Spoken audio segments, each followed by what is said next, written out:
ఇచ్చారు సార్. ఇస్తే ఏమో వేసుకోవాలి రావట్లేదు, దారులు లేవు, ఆ బాంబులు పడతాయి అన్నారు, వేసుకోలేదు. కోర్టు కేసు ఉందన్నారు. స్థలాలు లేవు, అద్దె కట్టుకోలేక బాధపడుతున్నాం. మాకు స్థలాలు ఇచ్చిన వాళ్ళు లేరు. ఈ ప్రభుత్వంలో ఇస్తారేమో నేడని మేము బాధపడుతున్నాం. అద్దె కడితే తినడానికి లేదు, తినడానికి ఉంటే అద్దెకి లేదు. మరి ఆన్లైన్ అన్నారు, శంకుస్థాపన చేయించారు, అయ్యేమో వద్దని ఆపారు, కోర్టులో వేశారు. ఇక తీరా చూస్తే ఇల్లు లేదు, ఏం లేదు. 20 సంవత్సరాలు బట్టి అద్దె, 30 సంవత్సరాలు, 40 సంవత్సరాలు బట్టి అద్దె కట్టుకుంటున్నాం. మీ స్థలాలు చూపించారమ్మా?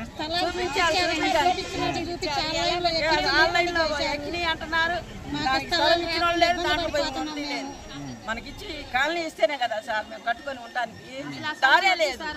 సిమెంట్ కట్ట ఇక్కడ నుంచి మొయ్యాలంటే కసర్లు ఉన్నాయా? కసర్లు ఉన్నాయి, దారి లేదు. అది కోట్లో ఉందన్నారు, చూపించారు, అది కూడా ఆస్కారం లేదు. మళ్ళీ ఇప్పుడు చూస్తే అసలు ఏం లేదు. మీరు ఇంతవరకు వెళ్ళారా స్థలాల్లోకి? వెళ్ళి చూసి ఆ రోజు వెళ్ళాము, ఒక రోజు మళ్ళీ వెళ్ళలేదు. అది మేము అద్దె కట్టుకోలేకపోతున్నాం, చాలా ఇబ్బందులు పడుతున్నాం. మీరు అంత ముందు అడగలేదా ఇక్కడ ఎందుకు ఇస్తున్నారని? వేరే శాత ఇస్తామని చెప్పారు, అది ఇవ్వలేదు.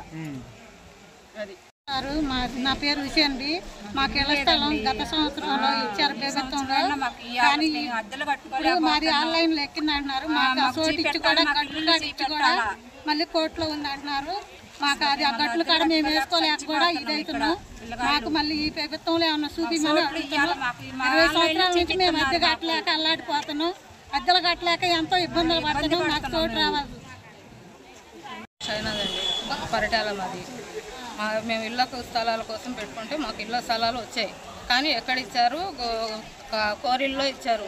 అది కట్టుకోవడానికి వీలు లేకుండా ఉంది. స్థలాలు కూడా అసలు ఏ ట్రాక్టరు వెళ్ళదు. గట్టుల్లో ఉంది, గట్టుల్లో స్థలాలు ఉన్నాయి. ఆ గట్టుల్లో కూడా కట్టుకోలేని పరిస్థితి. మేము అద్దెలు కట్టుకోలేని పరిస్థితి మాది. నెల నెల అద్దెలు పెంచేస్తున్నారు. అసలు అద్దెలు కట్టుకోలేక చాలా ఇబ్బంది పడుతున్నాం. గట్టుల్లో మాత్రం అసలు మేము కట్టుకోలేము సార్.